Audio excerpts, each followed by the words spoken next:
اعوذ باللہ السمیع العلیم من الشیطان الرجیم بسم اللہ الرحمن الرحیم سبحانک لا علم لنا الا ما علمتنا انک انت علیم حکیم۔ سورۃ البروج، آیات 22، پیراگراف 4۔ پہلا پیراگراف اصحاب الحدود کو عقیدہ توحید پر زندہ جلا دیا گیا۔ دوسرا پیراگراف اللہ کی پکڑ بھی سخت ہے لیکن وہ غفور اور ودود بھی ہے۔ تیسرا پیراگراف تاریخ میں جزا و سزا کا درس موجود ہے۔ چوتھا پیراگراف قرآن بلند پائے کلام ہے، ایمان لاؤ۔ مرکزی مضمون، ایمان لانے کے بعد آزمائشوں سے گزرنا پڑتا ہے۔ مسلمانوں پر ظلم و ستم ڈھانے والے اللہ کے انتقام سے نہیں بچ سکتے۔ قرآن پر ایمان لاؤ۔ زمانہ نزول، سورۃ البروج رسول اللہ صلی اللہ علیہ وسلم کے قیام مکہ کے تیسرے دور 10 نبوی میں نازل ہوئی۔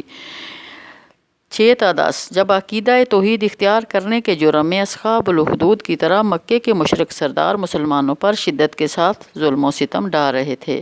قریش مکہ کو فرعون اور ثمود کے لشکروں کے انجام سے ڈرایا گیا۔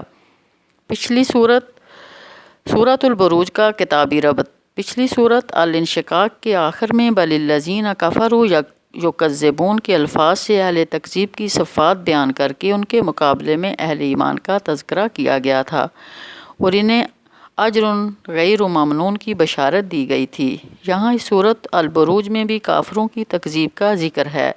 بل الذین کفروا فی تکذیب، کافروں کو تکذیب قرآن کے بجائے تصدیق قرآن کا مشورہ دیا گیا ہے۔ اس سورۃ البروج میں قرآن کو مجید یعنی بلند پائے کلام کہا گیا ہے۔ اگلی سورۃ الطارق میں قرآن کو ایک فیصلہ کن کلام لقول فصل کہا گیا ہے۔ اہم کلیدی الفاظ اور مضامین، سورۃ البروج میں ایمان لانے کے بعد دنیاوی آزمائشوں کا تذکرہ۔ اس سورت میں اصحاب الحدود گڑھے والے کا ذکر ہے۔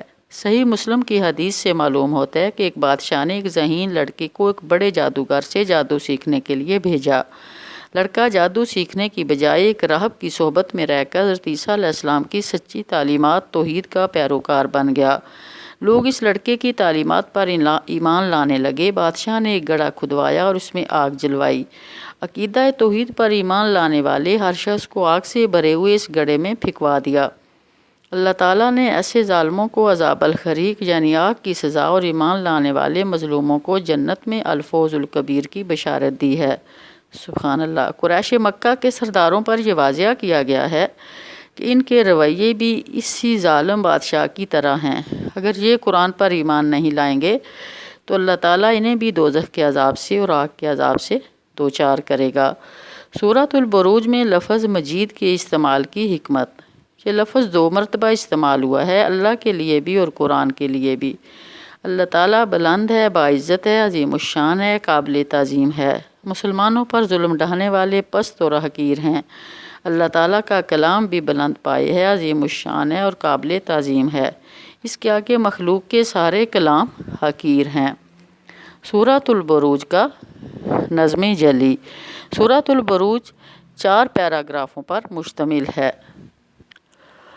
آیات 1 تا 11۔ پہلے پیراگراف میں برجوں والے آسمان اور قیامت کی گواہی پیش کی گئی ہے۔ ظلم و ستم کا بدلہ مل کر رہے گا۔ اہل ایمان پر تشدد کرنے والے تباہ ہو کر رہیں گے۔ اس مضمون کے 2 پہلو ہیں۔ اس میں ظالموں کے لیے وارننگ ہے اور مظلوموں کے لیے تسلی اور خوشخبری ہے۔ اللہ پر ایمان لانے کے بعد اہل ایمان کو لازماً سخت آزمائشوں سے گزرنا پڑتا ہے۔ ظالموں کے لیے دوزخ کا عذاب عذاب الحریق ہوگا۔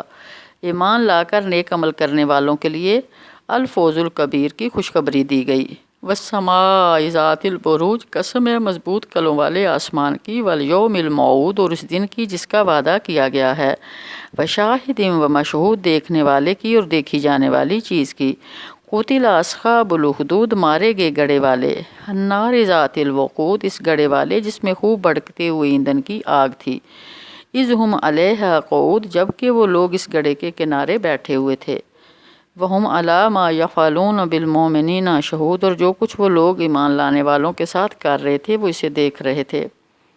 وما نقموا منہم، اور ان اہل ایمان سے ان اصحاب الحدود کی دشمنی، الا ان یؤمنوا باللہ العزیز الحمید، اس کے سوا کوئی وجہ نہ تھی کہ وہ اللہ پر ایمان لے آئے تھے۔ اس اللہ پر جو زبردست اور اپنی ذات میں آپ محمود ہے۔ الذی لہ ملک السماوات والارض، اللہ جو آسمانوں اور زمین کی سلطنت کا مالک ہے۔ واللہ علی کل شیء شہید، اور وہ اللہ سب کچھ دیکھ رہا ہے۔ ان الذین فتنوا المؤمنین والمؤمنات، جن لوگوں نے مومن مردوں اور مومن عورتوں پر ستم توڑا ہے، ہم یتوبوا، اور پھر اس سے تائب نہیں ہوئے، فَلَهُمْ عَذَابُ جَہَنَّمَ وَلَهُمْ عَذَابُ الْحَرِيقِ، یعنی یقیناً ان کے لیے جہنم کا عذاب ہے اور جلائے جانے کی سزا ہے۔ ان الذین آمنوا وعملوا الصالحات، جو لوگ پختہ ایمان لائے اور جنہوں نے نیک عمل کیے، لہم جنات تجری من تحتہا الانہار، اور یقیناً ان کے لیے جنت کے باغ ہیں جن کے نیچے نہریں بہتی ہوں گی۔ ذالک الفوز الکبیر، یہ ہے بڑی کامیابی۔ آیات 12 تا 16 دوسرے پیراگراف میں اللہ تعالیٰ کی جلالی اور اجمالی صفات کے ذریعے قیامت کی جزا و سزا پر دلیل قائم کی گئی ہے۔ ان بطش ربک لشدید، در حقیقت تمہارے رب کی پکڑ بڑی سخت ہے۔ انہ ہوا یبدئ و یعید، وہی پہلی بار پیدا کرتے ہیں اور وہی دوبارہ پیدا کرے گا۔ وہو الغفور الودود، وہ بخشنے والا ہے، محبت کرنے والا ہے۔ ذو العرش المجید، عرش کا مالک ہے، بزرگ و برتر ہے۔ فعال لما یرید، اور جو کچھ چاہے کر ڈالنے والا ہے۔